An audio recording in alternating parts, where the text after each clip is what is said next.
¿Qué tal, queridos amigos? Bueno, antes que nada quiero agradecer profundamente la oleada de comentarios positivos y negativos que me han llegado en los últimos días como consecuencia de los avatares del destino. Sobre todo quiero agradecer a los detractores. Aquellos que me dicen, por ejemplo, que ¿por qué no me he retirado? Ya lo expliqué en distintas ocasiones. Expliqué que aquello fue un blindaje para evitar que el cártel de la Totoaba nos agrediera. Esto ya pasó. Ya le di vuelta a la hoja, pero insisten. Hay otros que muestran su malaje hablando de que si soy un vejete. Bueno, les diré que les revierte el tema porque tengo la misma edad que mi contemporáneo Andrés Manuel López Obrador. Digo para que se den cuenta de que cuando me ofenden por mi edad, pues también ofenden a su ídolo, el presidente. Pero les agradezco mucho que lo hagan. Esos que dicen, por ejemplo, que yo ya me vaya, que yo ya me calle, que yo ya cierre mi página. Esos son a los que más les agradezco, porque a medida de que hablan, me doy cuenta de que me siguen, y me siguen con pasión meridiana. Y eso hace que mi página crezca y crezca y crezca más. Muchas gracias por los insultos y las ofensas. Sobre todo, digo, aquellos que no quieren oírme, pero no dejan de hacerlo. En una contradicción evidente de lo que hacen los radicales y los aduladores al servicio del gobierno. Bueno, demos vuelta a la hoja. Faltan unos días para el informe presidencial. No sé ni siquiera si se va a poner o no la banda tricolor el presidente como lo ordena la ley respectiva. Es obligación hacerlo. Es el presidente de México. Resulta que disfrutaba más poniéndose la banda cuando decía que era presidente legítimo tras el fraude del 2006, que ahora que ya es presidente de México. Es algo que me cuesta trabajo entender. Pero lo importante es qué nos va a decir en su informe el presidente.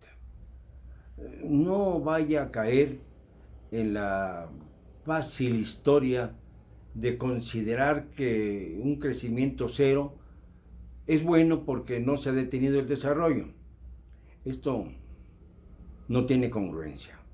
Si no hay crecimiento, no hay desarrollo. No hay forma de que se desarrolle un país sin que crezca y sin que se produzca riqueza. Riqueza para distribuir de acuerdo al nuevo vocabulario o al nuevo diccionario de economía ética del presidente de la República.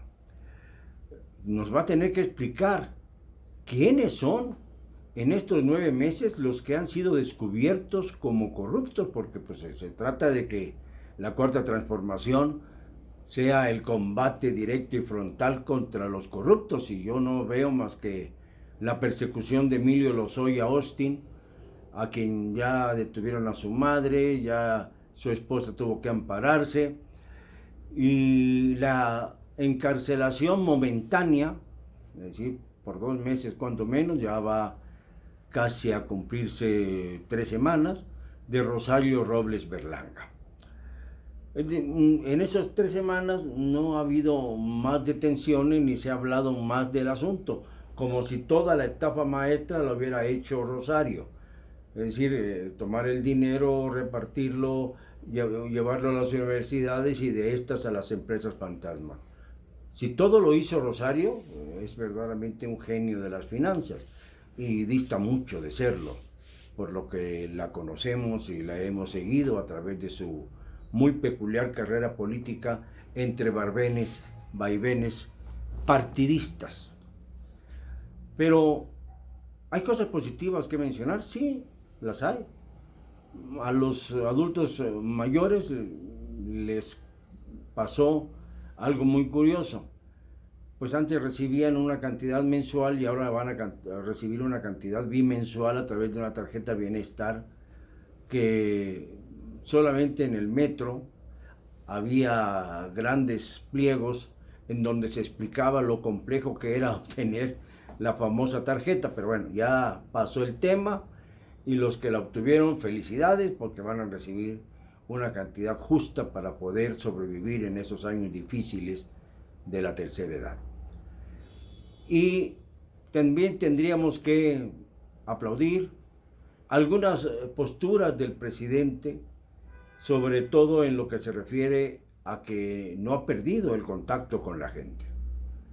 Va a los lugares, aunque lo que no me gusta es eso de que se hagan consultas a mano alzada con un grupo obviamente controlado, como ocurrió para definir que iba la obra de Dos Bocas, de la refinería de Dos Bocas, que sufre los dictámenes científicos de gente especializada, en el sentido de que no es el lugar adecuado para hacer una refinería, no solo por su alto costo, sino porque hiere al ambiente ya de por sí maltrecho.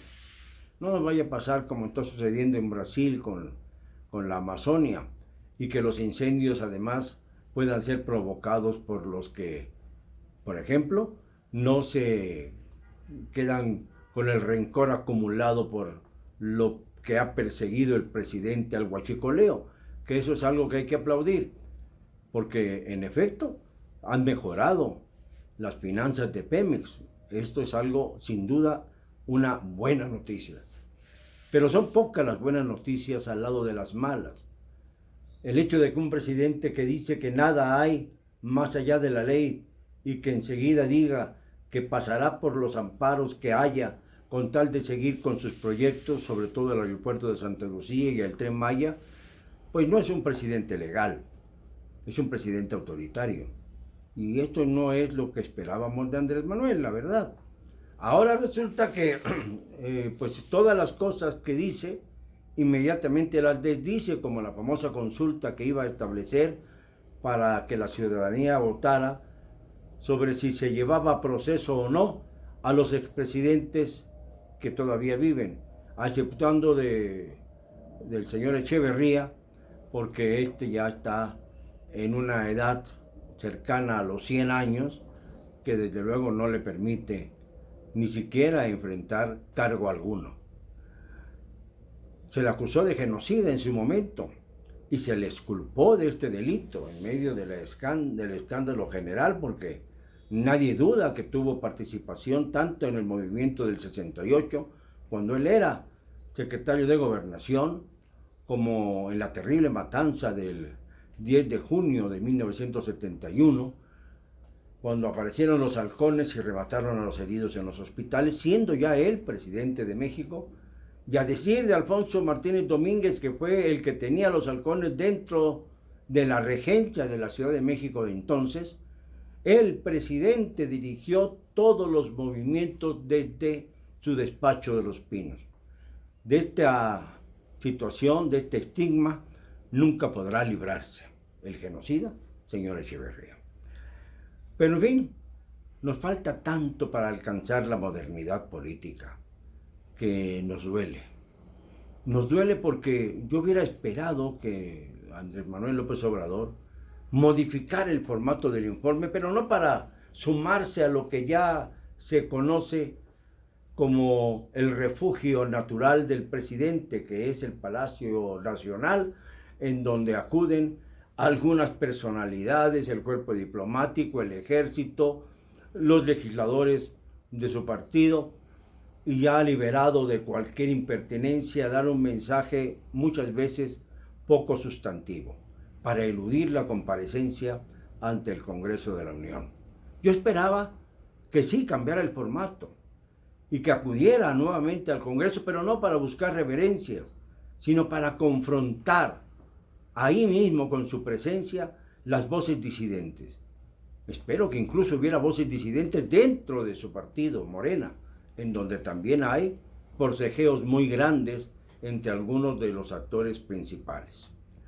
Entonces, lo ideal hubiera sido que en lugar de este esquema del posicionamiento partidista, hubiera un diálogo entre parlamentarios y el presidente de la República, mejor que el que usa siempre en cuanto a modelo para acudir a sus famosas mañaneras, que ya no quiere él que se llamen mañaneras, ahora quiere que se les diga entrevistas matutinas, porque no le gusta el término mañanero.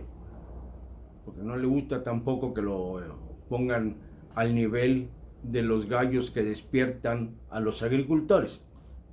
No importa, esto es peccata minuta, pero es parte de la importancia del análisis que se le debe realizar a quien ejerce la titularidad del Ejecutivo, y por supuesto tiene que ser siempre un hombre no solamente solvente moralmente, sino también perfectamente equilibrado mentalmente.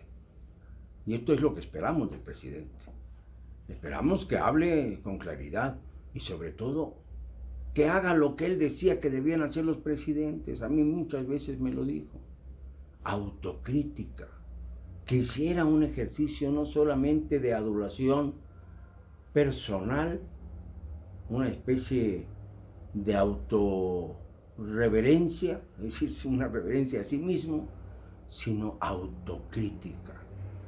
Señalar en qué se ha equivocado, explicar por qué se han dado estos obstáculos que él llama, indebidamente llama, como sabotaje legal.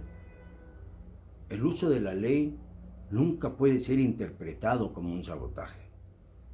Sencillamente hagamos un esfuerzo, aquellos que están a favor de Andrés Manuel López Obrador, para entender lo que estoy diciendo, porque luego empiezan a confundirse los términos y esto da lugar a que me insulten. Este no es un comentario que tenga que ver con ninguna otra cosa que el análisis presunto del próximo informe presidencial. Y lo importante es que ya pasaron, señor presidente, 9 meses y está usted en las vísperas de su primer informe de gobierno. Ya no se puede alegar que le ha faltado tiempo.